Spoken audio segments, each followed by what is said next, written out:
The following contest is a steel cage match. Making his way to the ring from Birmingham, England, weighing in at 216 pounds, Ted Severn.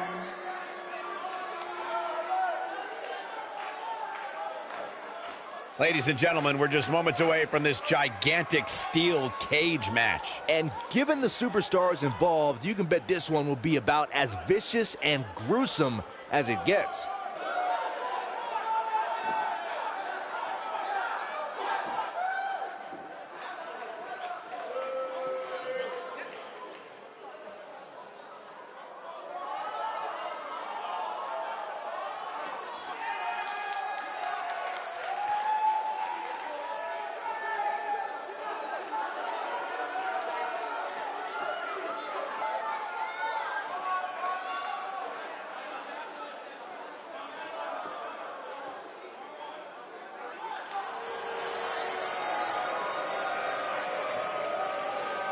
This is going to be good.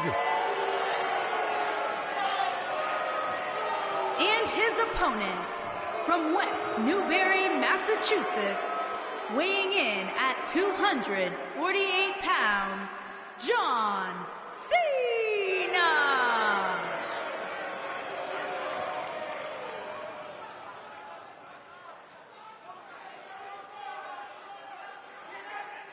I can't wait for Cena to come out here and spit some of that hot fire.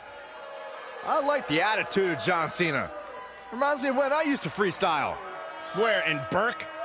Burke, VA, baby. John Cena, with all the tools to be one of the all-time greats. He's really the prototype of what a WWE superstar should be. And John Cena, perhaps the most decorated superstar in WWE history, in action here. I am looking forward to this. Look at him, locked inside that cage like a couple of rabid animals.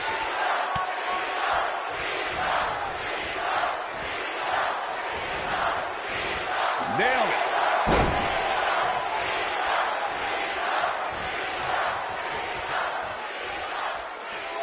it. Wisely bringing the action back into the ring.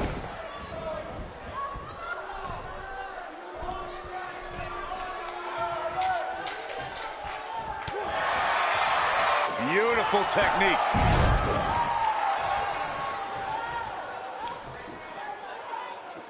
Now the old vicious head crank. Look at the torque. Oh, man, right to the neck.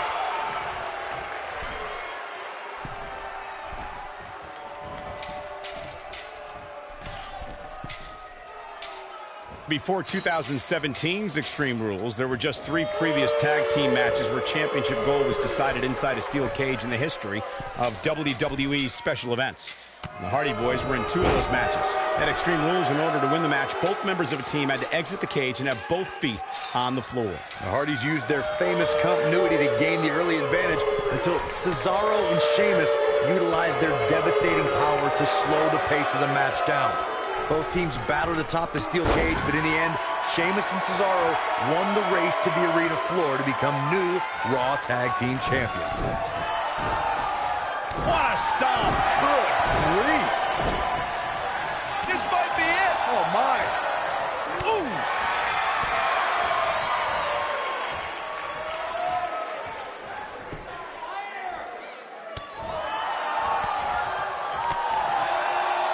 We talk about how important stipulations are in a steel cage match. If superstars sign a contract where the only way to win is escape the cage and have both your feet touch the floor, the competitors must have a plan. Especially since you have to be comfortable trying to escape through the cage door as you do climbing over the top of the cage and vice versa. Oh, nasty impact. Harsh impact. Corey, you touched on something moments ago that's so important for the combatants in a steel cage match to remember. A superstar must be able to think offensively to figure out how they're going to escape the cage. They must think defensively at the same time so they can prevent their opponent from getting out of the cage first and winning the match. Well, a superstar must become comfortable with escaping the cage by both exiting the cage door and by climbing over the top of the cage. They must also be aware of their attributes and what's best for them. Let's just say if you're a giant like The Big Show, The Undertaker, Kane, or even Braun Strowman, it's preferred to exit through the cage door. The rivalry between Ultimate Warrior and Ravishing Rick Rude began during the Super Pose Down at the 1989 Royal Rumble. Then it progressed to where both superstars battled over the Intercontinental... Uh-oh, here we go, here we go! Nobody does it quite like him. Well, John Cena's in a real bad spot. Corey, the WWE Championship match between the Ultimate Warrior and Ravishing Rick Rude was the second half of the double main event at 1990 SummerSlam. The rivalry between the Warrior and the Ravishing One was so heated that no one knew what to expect once the two men were able to battle inside a steel cage, which at the time was the most grueling match in all of WWE.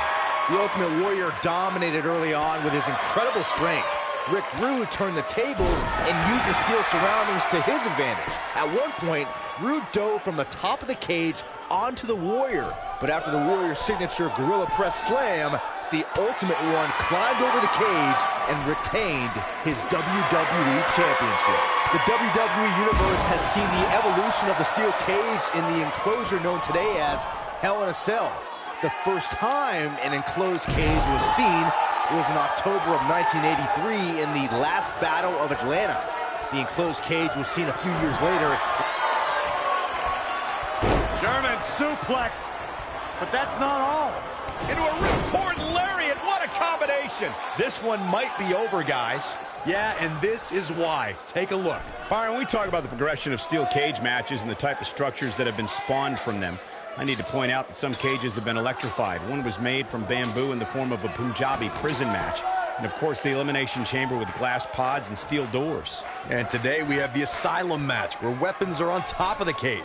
Just goes to show you that times may change, but the objective to destroy an opponent remains the same.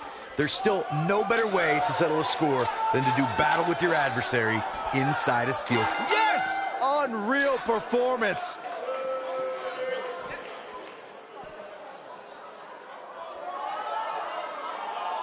And here's a look back at some of the action from the previous match. These guys showed flashes in this match, but flashes don't exactly set the world on fire, as these highlights show very well. These fans got their money's worth in this one, as you can see right here. Here is your winner, Ted Severn. You're looking at the winner of this one-on-one match. Great effort from both these guys, Michael. I'm willing to bet this isn't the last time we see them square off. What a match that was, ladies and gentlemen. Thanks for joining us.